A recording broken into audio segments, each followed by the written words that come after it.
Hi everyone, this is Linus, you're watching Gizmo China, and today we're taking a look at another affordable device, Oukitel K4000.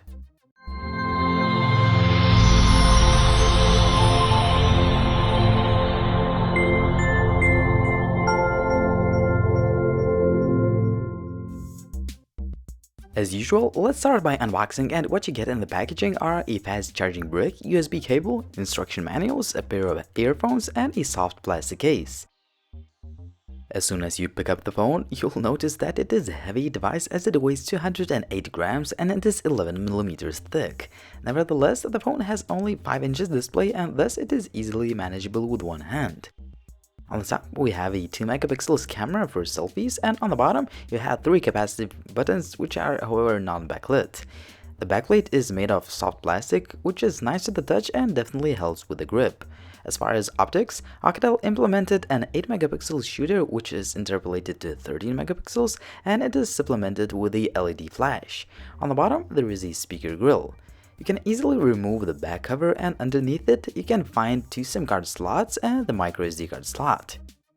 Oukitel K4000 is surrounded by a CNC metal frame, and on the right we have a volume rocker and the power key, a headset jack on the top and the micro USB port on the bottom. Overall, Oukitel K4000 is well constructed, it feels great in the hand, and the design is pretty decent. The phone rocks a 5" 720p panel, which is quite a typical affair for budget phones. It is okay to look at, but it is far from perfect. The display could be brighter and its light blue tint is a bit annoying. On the other hand, Oukitel declares that it uses a super tough glass which translates to 9H hardness. Well, I didn't want to hit it with a hammer, but at least Oukitel feels pretty confident about its screen. When it comes to the UI, we have Android 5.1 out of the box with a light Oukitel skin on top of it. What you're getting is a stock Android with some differently designed icons. Otherwise, there are no extra features like gesture controls, and this is a pretty much bare bones UI. Overall, the user interface is fast, responsive, and I didn't even have any hiccups. Well, you keep it simple, you keep it fast. Oukitel has an MTK6735 chip which is clocked at 1 GHz, 2 GB of RAM, and 16 GB of expandable storage. Well, we've seen this combo on lots of China phones lately. However, graphically intensive games are very laggy and there is just too much stutter to call it an enjoyable experience. When it comes to the multimedia, the loudspeaker is like on any other speaker on a cheap phone. It is okay for the price of the phone, but it lacks depth and the sound is simply tinny.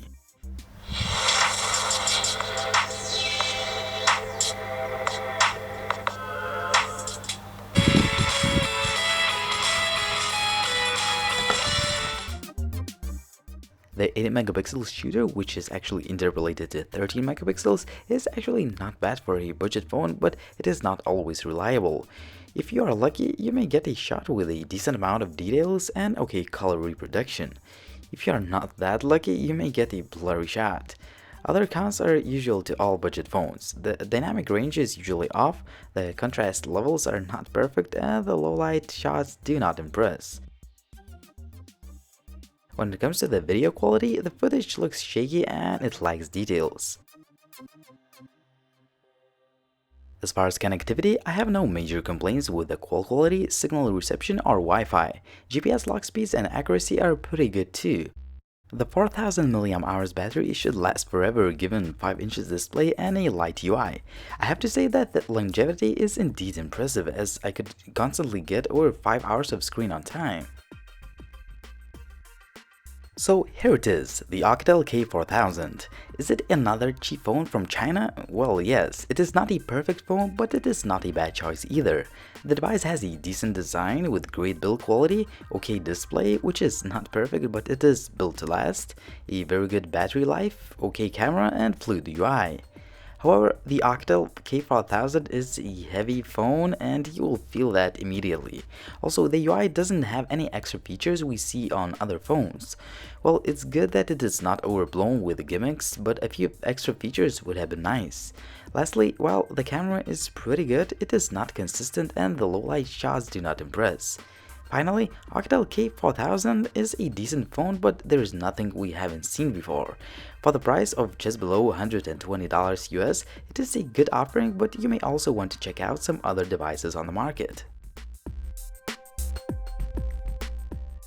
It was Linus, thanks for watching, and if you like this video, please hit the like button and subscribe to the Gizmo China's YouTube channel.